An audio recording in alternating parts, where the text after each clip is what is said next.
and as I grew up, I really was mean to people, and I was arrogant, and I felt like I was better and smarter than other people.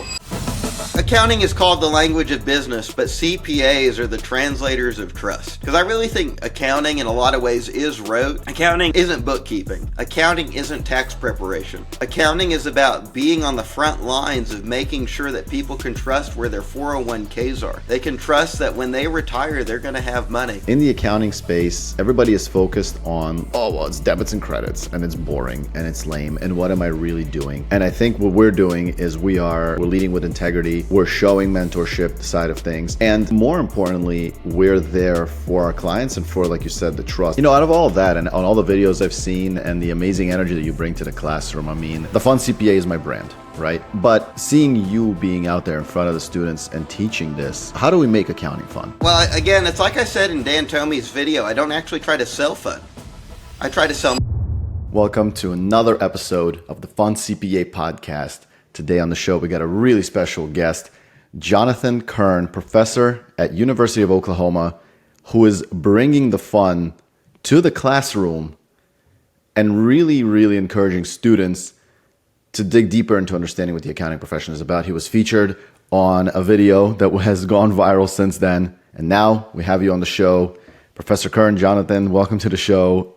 Really a pleasure to have you on. Well, thank you for having me. It's really exciting.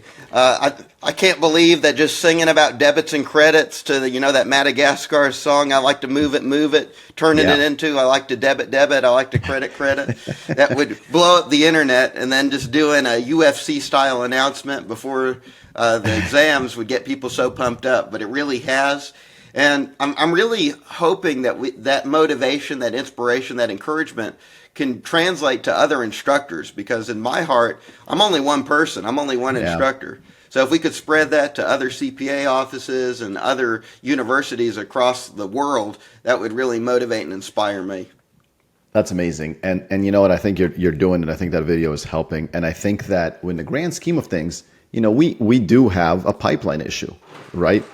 We do have a pipeline issue, and we do have something that may basically create an issue with new students coming into the profession and new students kind of, starting to learn about it. And I think that by doing things that you're doing, by making it fun, by making it enjoyable, you're changing the scene, you're changing the perspective. So were you always inherently fun like this? Was this always your personality? How did this all start?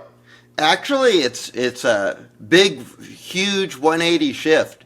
So I grew up in Nashville, Tennessee, with the kids of all the songwriters, all the country music songwriters. Oh.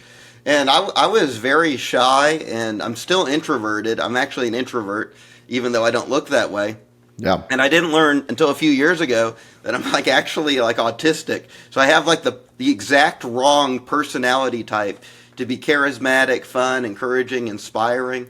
Interesting. And as I grew up, I really was mean to people, and I was arrogant, and I felt like I was better and smarter than other people.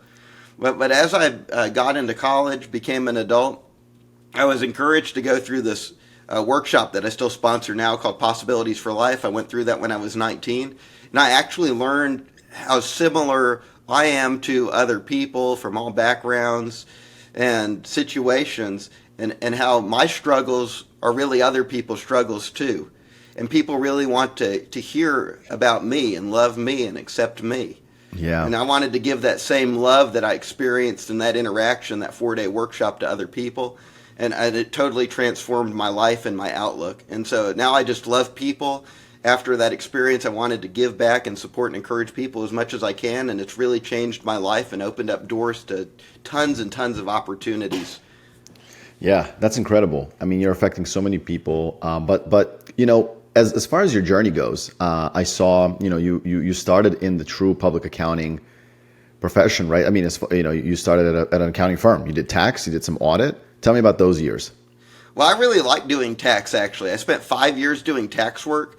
And in school, I really did think tax was rather boring. I had a kind of a boring, dry tax instructor. But when I was doing it in practice, it felt like it was all about how do I save the client money? How do I protect them from the IRS in a legal way? Yeah. And that felt very meaningful to me. And we were really helping them do a lot more on the tax side than the audit side because we didn't have to have independence. So I was able to advise the client, help them to save money, and to really maximize what they wanted to accomplish with their business. Because I truly believe that small businesses run the economy. There are so many more small businesses, medium-sized businesses, than there are these huge publicly traded companies. And so that really motivated and inspired me, talking with people that are really in the trenches day to day, doing the hard work to keep the economy going. 100%. And it's so true. There's so many small businesses out there. But what to me, being a firm owner, working with these business owners, it's really that relationship and the guidance, the fact that they could, turn to you anytime. I mean, people, I joke a lot, but we're like part-time therapists as accounting professionals. That's true. And it's something that nobody really talks about. When I was in school, I had this picture of it. I'm going to be sitting behind the desk. I never envisioned it to be what it is truly. And I think doing what you're doing and doing what I'm doing by posting and such is showing the other side of accounting. And I think this is so important to do. My clients call me with the craziest stuff. I mean, the family issues, at-home issues, additions to the family, all these exciting moments in life. And one of the first calls, is a lot of times to me from the tax aspect. So combining business, tax, and being that confidant, that advisor to people, I mean, there's no better feeling than that. So I definitely resonate with your point there. Yeah, I don't know if you did outsource controllership work at all, if you do that, but I was doing a lot of posting where I was basically the whole accounting function for several clients. Oh, wow. Okay, so you're doing like outsourced CFO type work?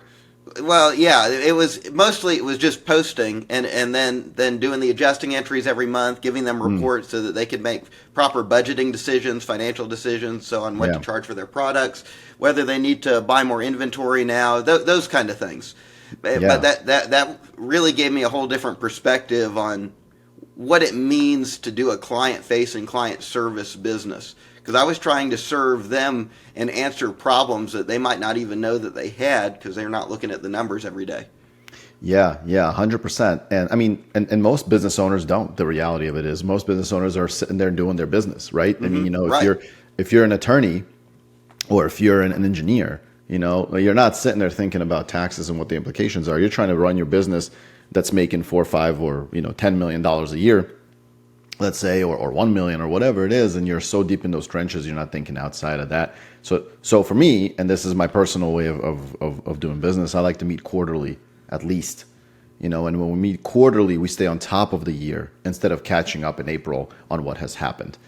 But let me jump back. So you're in the public accounting. I think I saw you did it for like 7 years total, right? I did it for 7.5 years. I spent half year. It was an internship at Pricewaterhouse. But okay, nice. Yeah. So you finish up that now. And what got you into academia and how, to make that switch?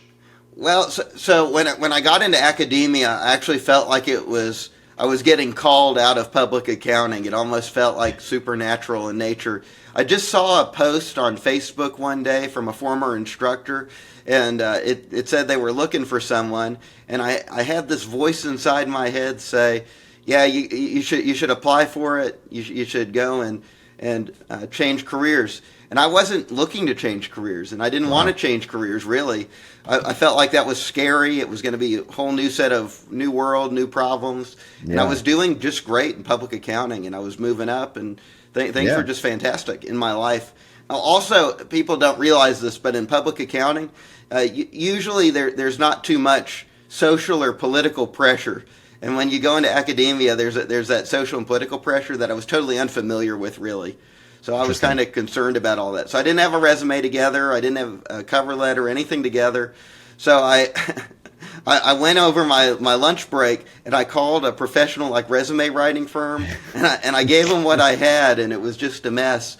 And they helped me. By the time I actually submitted an application, they'd already hired somebody, and I was too late. Oh, wow. For the application. And I didn't hear from them for several months. But then in December, I think this was 2021, it was December, they called me and asked me if I was still interested in the job because they had somebody quit all of a sudden. And they were desperate and they needed someone. So I had the voice tell me again, yeah, this is the right thing to do. Go ahead and do it. And I did. And It's been great. The interview went fantastic, and I really never looked back. Amazing. But I will say that the first semester in academia, it was bad. I was bad at teaching. I was not charismatic. I was not inspiring. And I gave tests that were too hard. I expected too much of the students, and they hated me. They tore me apart. And then I had to learn and adapt, get better at teaching. So actually, the university, and this is great. Most universities have this. They have a Center for Faculty Excellence where they have people trained in education, teach teachers how to teach. You just have to schedule appointments with them, and they'll help you.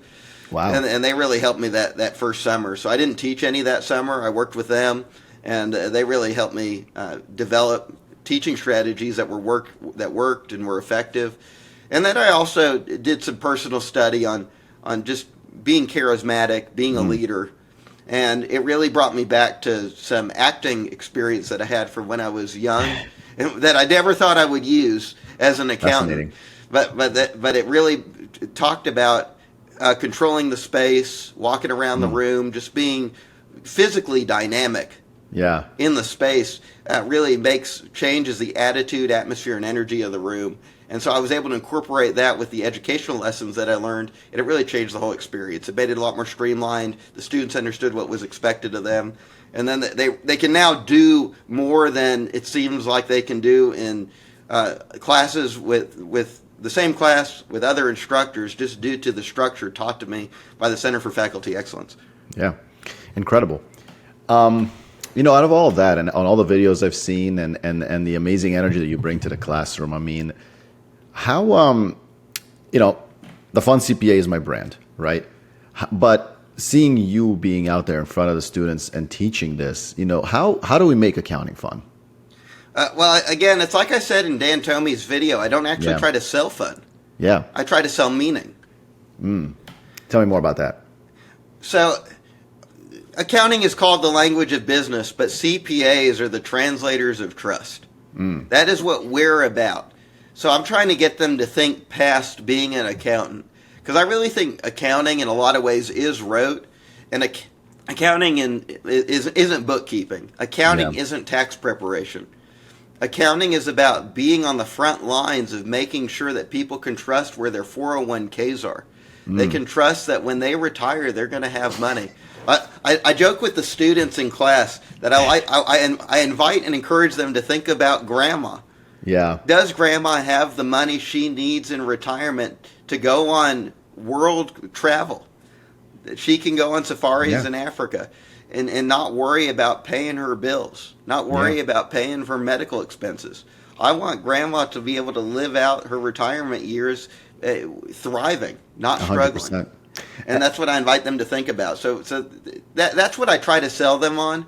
And then students that get really invested in that vision, they want to come and they want to help the people in their lives, whatever they're passionate about, whether it's helping animals or it's feeding the homeless, or it's actually just helping people that are struggling at the university. Like we have food pantries and stuff.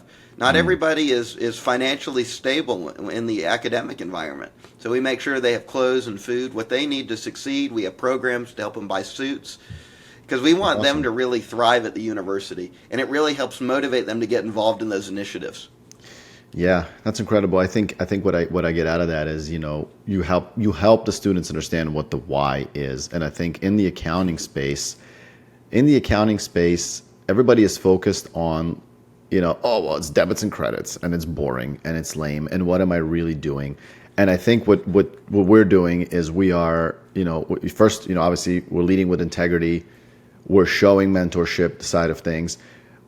And more importantly, we're there for our clients and for, like you said, the trust. And I think, you're bringing that out in the students. And when you do, like, what is your kind of strategy to that? Obviously, aside from, running around the room, being a really great presence and showing the fun side, like, how do you instill that in your students? Well, the first thing I do on the first day of class, and I'll actually bring up my quote, is that I tell them that it's no accident that they're there in the classroom. The truth is only 1 in 3 people in the United States goes to college, and much fewer than that major in fields like business, let alone accounting and finance.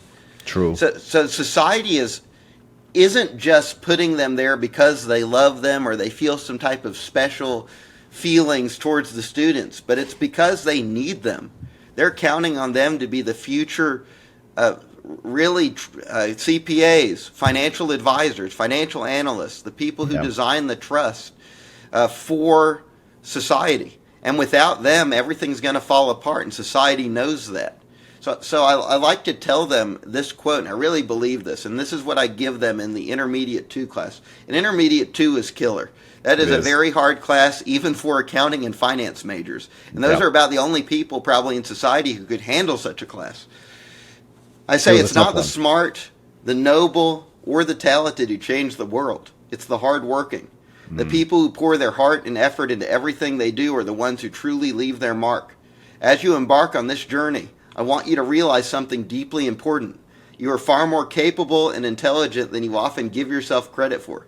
Out of everyone, you are the one sitting here pursuing one of the most challenging and vital professions. Only 1 in 3 people attend college, and even fewer choose to major in accounting or finance. You're part of a rare and exceptional group, one that society is depending on. The future of the economy and countless organizations rest in your hands, and your ability to learn and adapt and excel will shape that future.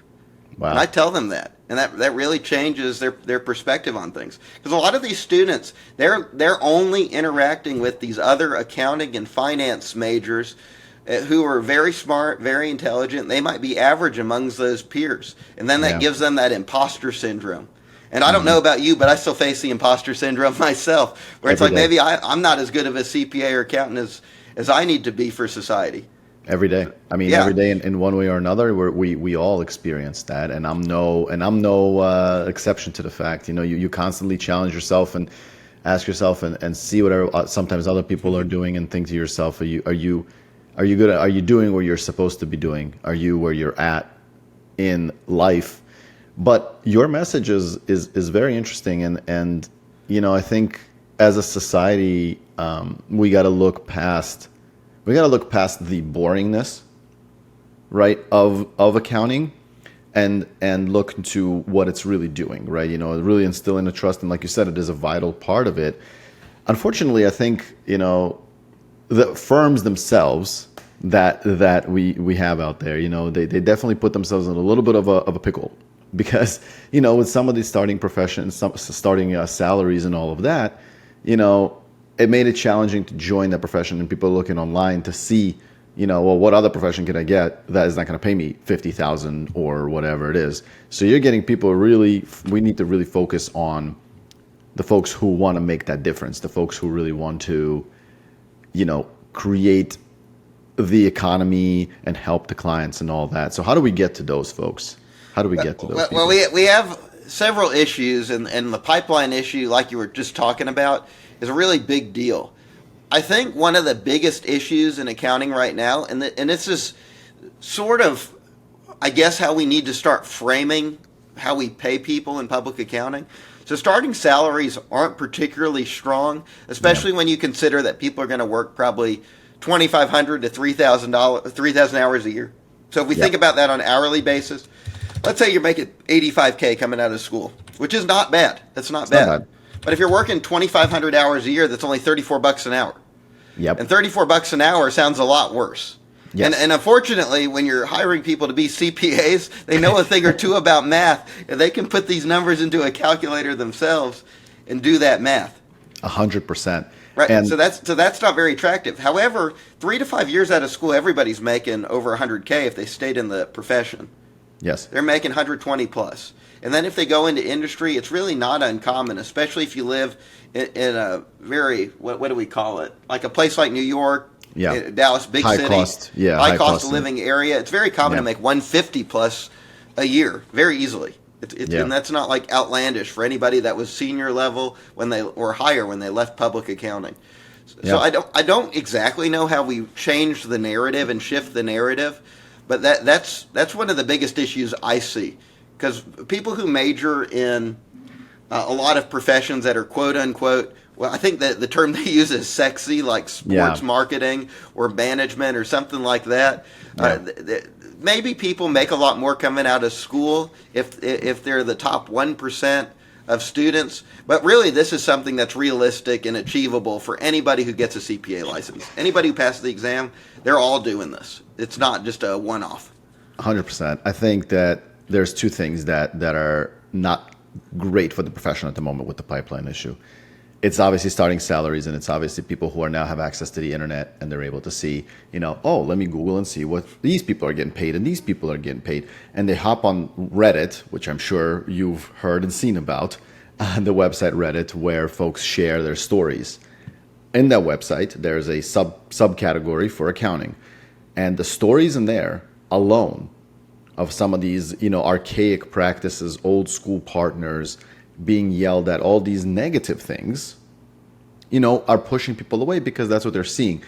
And to your point, you were asking, how do we change that? It's having conversations like we're having. It's, in my opinion, the brand pushing the fun aspect. And when I say fun, I don't mean, everybody's got to be partying here and all we're doing is having fun. It's just the concept that, it's personality based. It's so much personality based that you stand out so much in the crowd when you have a personality, and if you have one, you can still be an accountant and enjoy it. Also, I think it's a manager perception too. I don't know how people delegate and manage, but I've always had the management philosophy, and I didn't get into having leadership roles by starting out just, somebody gave me a chance or an opportunity. Yeah. I got into leadership roles by when I was young. I wanted to get involved in initiatives. I'm very religious, so I got involved at churches. And I would do things like take out the trash, prep meals for community meals. I would set out chairs, put away chairs. But those things, that's what develops leadership and servanthood skills. So because of that, being on the servant end of things, when I delegate tasks to others, as long as I'm clear about my expectations, people are not only able, but they generally excel, and you don't need to micromanage them or annoy them or bother them. They typically do what they're told and expected to do. Yeah. And when they don't do that, usually you just want to get rid of that person because that person has other things going on in their life that are outside of the workspace. 100%. Unfortunately. But I see a lot of managers try to work with those people, micromanage them, and really cause themselves a lot of stress and a lot of anxiety.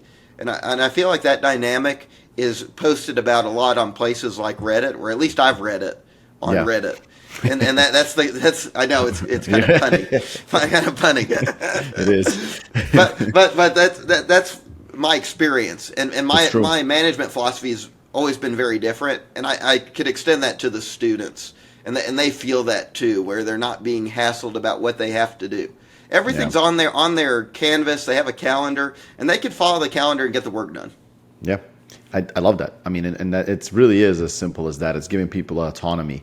Right. To switch gears a little bit, I'm curious what in the classroom, what is your favorite song or little jingle that you do to get the students hyped up, motivated? Is it the I like the debit? Can we get a sample? Yeah, probably my favorite thing to do is, and I do this when we go over debits and credits, so there's a lot of buildup. So I'm going to actually take a step back. So on the first day of accounting, and I say this almost every class, the whole purpose of financial accounting is holding managers, the CEOs, CFOs of companies accountable to the owners. And the owners are both the investors and the lenders. So the banks predominantly, and the investors like you and I, people who hold stock. Yeah. So that's the whole purpose. And debits and credits is really just a way to communicate that in a way that the investors and lenders can trust. And that's why we're able to give people like Bill Gates, before Microsoft was a big deal, money because we trust him. People like you and I made some financial statements and said, hey, he's doing great with the money he's got. Give him more money and he'll do great for you too. Yeah. So that's how I like to start the class. So by the time we get to debits and credits, they're already very familiar with this back and forth transactional nature of the economy. And this is just a way that we build on it. So on the day that we go over debits and credits, the first thing I do is I talk about Debit just means left, credit just means right. If you think it means anything else, you're going to get into trouble. So I said if we were doing the accounting slide, we would actually, instead of to the right, we would do it to the credit, and then instead of to the left, we would say to the debit. So I do that first, and I dance a little bit for them. And then I get it. Then I get into I like to move it, and I like to tell the story. We do these accounting homework parties. I'm wearing my accounting homework party T-shirt. Yeah, I saw that. Yeah, and it was the office worker in the student the Action Tutoring Center that came up with this idea. Her son loved to watch Madagascar. So when my mentor came in one day, he was watching Madagascar, and Ingrid, I want to give Ingrid a shout out. Thank you for doing this. She was like, I like to debit. And Cindy Kuchar just thought that was great. And thought it was so on the back of this shirt, it actually says I like to debit. I think it would be kind of hard to get it in the frame. Yeah. And so I took it a step further. I was like, I'm a performer. Why not? All right. So I like to sing. I like to debit. I like to credit. So the way it works is I sing, I like to debit. I like to credit. You like to debit. You like to. And I point to all of them, and they scream credit. So I'll be dancing around the classroom. I like to debit. I like to credit. You like to debit. You like to credit. I like to debit. I like to credit. You like to debit. You like to credit. Yeah. Woo! Hey, let's go. Let's go. Awesome. And they get really pumped up. And then after we do that, they actually go through and they do for the first time like a big practice set with debits and credits, and they never forget it after that, though. They go home that night, they tell their parents, they tell their roommate. Yeah. My professor, he's nuts. He's singing Madagascar in class. I like that, and I like that because you know what? It's funny. I struggle too, and especially intermediate accounting too. And all those topics, and it's tough, and it's really hard to drive home all those topics, and this makes it pretty clear and pretty fun in its own way. I love it. I mean, when it comes to the more complicated topics, so many things that come to mind. But how do you, obviously the debits and credits is the basics of it. How do you help students kind of understand the more complicated, nuances of equity? Stockholders' equity, all the retained earnings, all those kind of topics. Like, how do you go about that? So I try to think and break down the concepts into ways that I would just think about it. I think one of the problems with communicating in life is I think a lot of times people memorize something in a class, or they memorize something from a conceptual framework, and then they try to regurgitate that conceptual framework idea. And maybe that works for their brain, but it doesn't work generally. So I try to think about, well, how did I simplify that concept in my mind? So I heard on a TED Talk one time that really when we learn something, we got to recreate the wheel in our minds. Yeah. And I talk about the concept of breakthrough a lot. So breakthrough is when we don't have the neural connection there to know a concept or a topic. And then all of a sudden, in an instant, that neural connection is made. And usually that comes through struggling. Yeah. But I like to break it down the concept. So even things like assets, liabilities, stockholders' equity, revenues, expenses, I have simple words for those. Assets are just like what a company has. Okay. That's all it is. Liabilities are what we owe to the lenders. Stockholders' equity is what we owe investors. Okay. Revenues are what we've provided to others, and expenses are what we've used.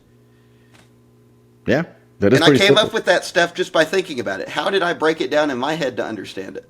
Yeah. So when we get into more complex topics, it's just about going back to what is the language saying? What are we anchoring to, and what are we trying to do? So let's talk about something relatively complex. Let's like stock warrants or whatever. Yeah. So stock warrants are basically options.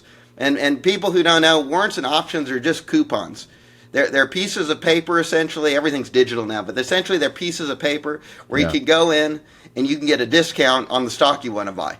And if you can buy the stock for less than you can sell it for on the market, then that's a good coupon. That's a good deal. Yeah. If you can't, that's a bad coupon. It's worthless. Yeah. But those are the kind of ways that I think about it and try to explain it to students. How do I think about it? So I don't try to do too much like planning. I do a lot of knowing the content and studying the content so that I'm an expert at it, so I can, when I'm teaching, think about it live in action. And then a lot of things come up suddenly. They're spontaneous. They come out of the expertise and the study in the moment, thinking about the concept and responding to how somebody who's doesn't know anything about accounting or finance could understand or think about the concept. Yeah, that's a really good way to put it. And it's so interesting you say that, because even in my own experience, I went through the 4 years of college. I then did another year for my master's in tax. I come out of all that 5 years of school. I go into the job and I'm like, what is happening? Like, all of these things that I've learned, are there conceptually, right? Like, they're in there. I have all the intermediate stock warrants and stockholders' equity and roll forward retained earnings, but none of it translated until I saw it in action and I prepared like the first couple tax returns, and or looked at the first financial statement, or really sat down with a client and listened to what they were talking about with their revenues and their expenses. And I truly think sometimes we just kind of get through the schooling, and we're rushing just like the CPA exam. You memorize, but it doesn't all click in to really understand it until you sit there and you're in front of a client or you're in front of a tax return, and really brings it into fruition. Well, the thing about all that is, though, and I want to bring this up and talk about it because it's really critical, I think, to the attitudes about the pipeline. And there's a lot of attitude against education for that reason. I have this personal view, and maybe it's because of my interaction with the training that I do, that a lot of the education doesn't sink in until we've experienced it in the real world. But having the education is still highly valuable, and it comes into play much faster when we've learned about it. So there's a lot of pushback right now to move from a 150-hour education and 1 year of experience requirement to 120 hours and a 2-year experience requirement. And I think there's two predominant problems with that. One is the obvious one. It's going to create a two-tiered talent pool. So like if I'm an employer, I can bill a CPA much higher than I can bill a non-CPA. So I'm going to hire the person with 150 hours who only needs 1 year of experience, because I'm going to be able to bill them as a CPA in 1 year as opposed to 2 years. So that's just like some selfish motivation on the part of the employer, unfortunately. Fair. But it's going to create this, it creates this other problem where when somebody experiences something in the real world, they may not have the educational background for it to click as quickly. So you may find problems where people aren't technically ready. They don't have the technical skills to actually adapt to a new client situation. And so that's a concern that I have. I didn't know anything about fraud until I took a fraud class in a master's program, because fraud investigation, forensic accounting is not audit. It's similar in some ways, but it's different. It's a lot different. So So from my personal experience and background, I learned a lot in the master's program that gave me the ability to adapt much faster in the real world than I would have been without it. And I agree with everything you're saying. And on top of that, what I really would add here, and I think it's what's overseen, all these state agencies, all these state governing bodies are trying to lower that 150 to 120 in order to stimulate more people being interested in the profession.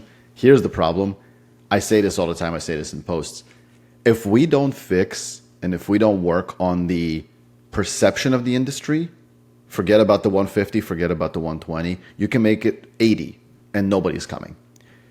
That's the real problem. The real problem is when people look at the profession and they're looking at these stories and they're looking at the starting salaries and they're comparing that to something else. Again, you can lower it to 80 credits and it's not going to move the needle too much, because people are looking at it going, why would I join? Why would I do accounting? If this is terrible and I'm getting a low, all these stories and I'm getting a low salary. What we need to fix before this 150 is really, hey, let's focus on the people that are in this. Let's make it about our staff. Let's make it about the seniors, the managers, and what do they want, and give them the experience that they want with their clients, and also pay them well. And if that happens, you can even keep your 150, because you know what? Like, that's what's going to really draw in the people to say, hey, this is an enjoyable profession. Look at what Yuri is able to do. Look at what, Jonathan is able to do. Look at what all these people are able to do with the profession instead of looking at the negativity. Yeah, I totally agree with that. It's just sad though that the idea that we can make it like quote unquote more accessible, and by making it more accessible, that will actually attract people. It's addressing the wrong problem. Yeah, it is. It is addressing the wrong problem because, yeah, sure, maybe somebody's going to want to come in and say, oh, okay, I don't have to do 150, I'll only do 120. Great, I'll do that. But again, we need to sell what you're, in a sense, what you're showing, right? What are we really doing?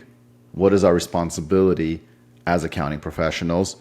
And how do we do it in a fun way that brings us meaning, that brings us enjoyment? And that's really, to me, what it's truthfully about. Like that, as a profession as a whole, it's not just sitting there in an office and doing stuff. But that realization only came to me like 10 years in. I'm not even going to lie to you. Like what I was really truly doing took me probably about 10 years to really understand. And once I understood that, I was seeking it at every firm I went to until I realized the only place to get it is in my own firm. Well, you're never going to get fulfillment like externally. Yeah. Like whatever fulfillment you have in life is going to be about what you do and produce for the people you're in community with. Yeah. And in that case, your clients, your coworkers, etc. Yeah. And really feeling like you're part of a team, which I'm sure you do. Every successful CPA firm I've ever been with or looked at, they all create a team environment where there's not like this huge disconnect from the partner and the senior manager, director, etc. Yeah. For me, it's just me, right? I'm a solo guy with my firm, so I don't have people that work for me. I do agree with you. The firms that I have been at where I felt most connected to were the ones where I had those relationships. I had great connections with some of the other, coworkers of mine. But the reality of it was now on my own, my connection, my team, my where I feel like I'm adding the community is actually on online space, on LinkedIn posts. It's partially why I do it, quite frankly, because I sit here at home by myself most of the time. and honestly speaking, this is what I miss most about being in these bigger firms that I was at. I was at 7 firms before I went out on my own, and the camaraderie that was in the offices, the ability to go out to lunch, that part of it I do miss to some extent. Now I'm here on my, like I said, on my own in my little office here, talking to myself all day, and so that aspect of it is nice to have a little bit more of that community feel, the team feel. But to me, I would take care of the clients and yeah, so I feel like that is my aspect of it. But what is your advice to somebody? And I want to, I hope that this reaches at least one person in high school and somebody who's considering, like, what would your advice be to someone who's hesitating to go into accounting, is on, kind of on the edge of their seat as to why they want to do accounting? What would your advice be to them?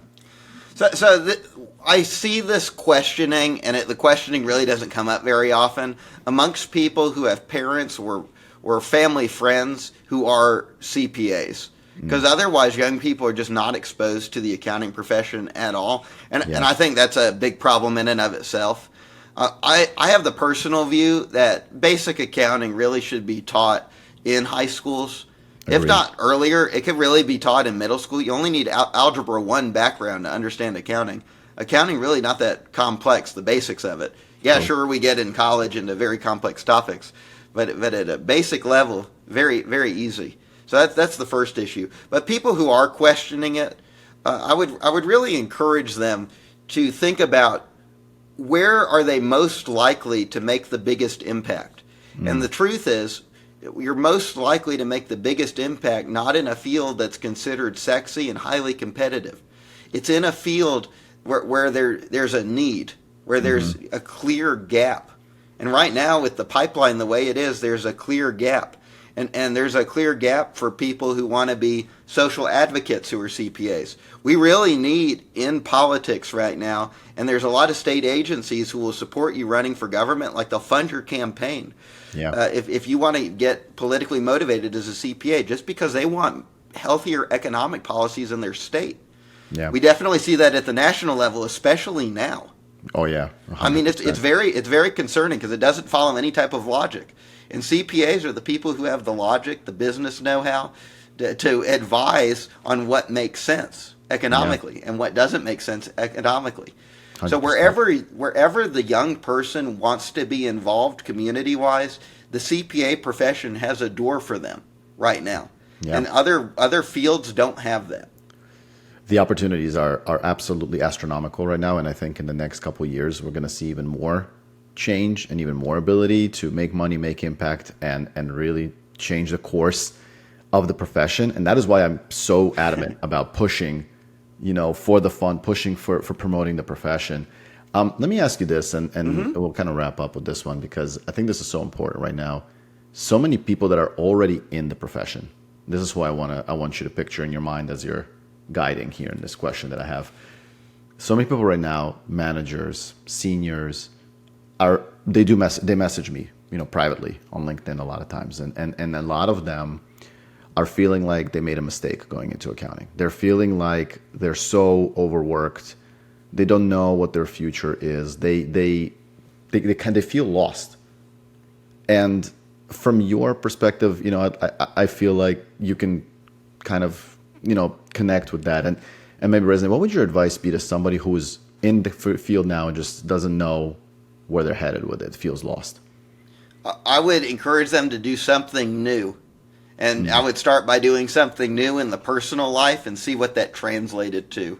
So if you're not currently working out, I would start working out. If you're currently not taking weekends off to travel and have new experiences, start doing that first. And then see what possibilities that opens up.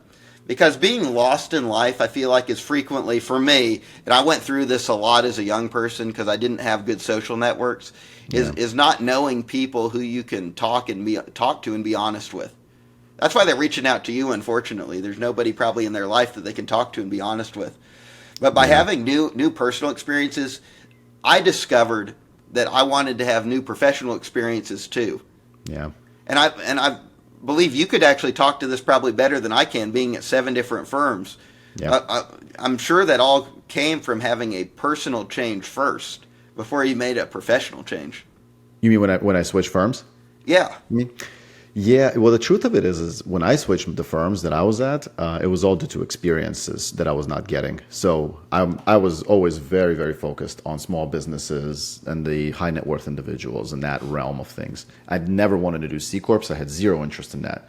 I pushed it so far away, but some firms at the interview process would say, oh yeah, we have plenty of high net worth individual work and flow through entity work and all this stuff. And I said, great. I joined and my first 8 assignments were C Corps. And when that happens, I would keep pushing the schedulers and all that and say, hey guys, I'm not getting the experience that I want here, but you told me that you guys have all this work. And so a lot of it was circled around me not having the experience that I wanted. So, So the question then I would have is, how did you know what you wanted? Because that's what seeing possibilities is all about. When you have maximum choice in life, you have maximum freedom. Yeah, great question. And how did I know? I almost, to me, actually, that came from college. Like when I was in my senior year, I took an individual taxation class, or maybe junior year, but it was an individual taxation class. So Professor Goodman, rest in peace to him. He unfortunately passed away, but he was instrumental and phenomenally. He taught me the basics of that, and it connected more or less right away for me. Layering onto that, at the time there was a VITA. It's called VITA. You probably have something similar to that. It's volunteer income tax assistance. And as students, we would go and we would prepare tax returns for some of the folks who needed the help, who were lower income. Doing that has solidified it further to show me, oh, that's what I'm doing. We're seeing the taxes, we're helping people out. Then on top of that, I went and worked for Liberty Tax.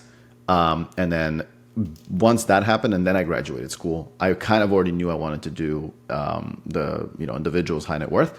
Then once I started in the bigger firms, UI and all these other big names, then really it clicked, except on a much bigger scale because I was working on clients making $80, $100 million a year.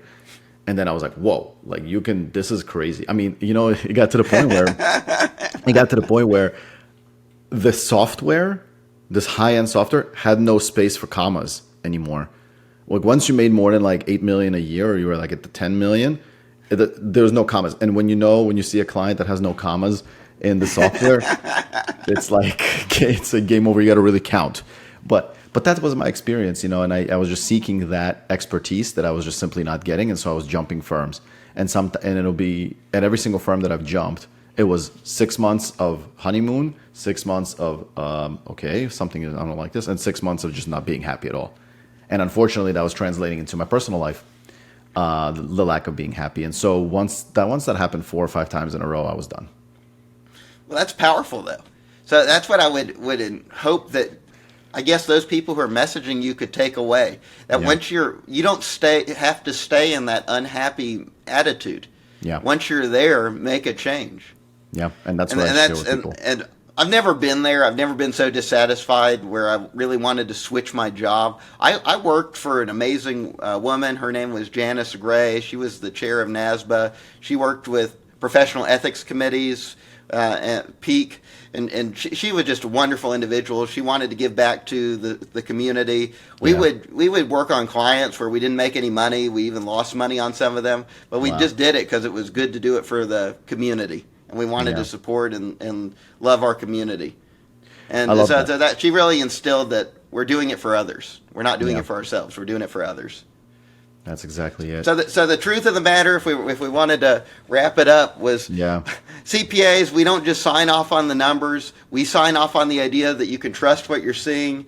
And we do it because capital follows confidence. And we're the ones, CPAs, who create it. Beautiful. I really appreciate you coming on to the show. Before we go, where can the people find you, and who should really find you if they're seeking, any sort of guidance? Well, so you can find me on LinkedIn. That's the best way to connect with me right now. I don't really have the ambition to just be out there on the internet all the time. I'm there for the students at the University of Oklahoma. We have plenty of them. A lot of them are majoring in accounting or finance. And I'm really hoping, helping them and sewing into their lives and mentoring them. But if you ever need anything, please feel free to reach out to me on LinkedIn. And my email address is jkern, Kern @ou.edu, jkern @ou.edu if you want to email me. I'm open to that as well. And I like giving talks like this because it's not as much of like a time commitment. It doesn't take away from the students because I don't want to take away anything from them. Love it. Well, I really appreciate, on behalf of the whole accounting profession and the future of those who are coming into it, appreciate what you're doing. Thank you. Keep going. I'm looking forward to seeing you more out there on the socials. And thanks a lot for joining the show. All right, I'll keep debiting, keep crediting. Let's go. I like to debit. I like to credit. I like to debit. You like to credit. Woo!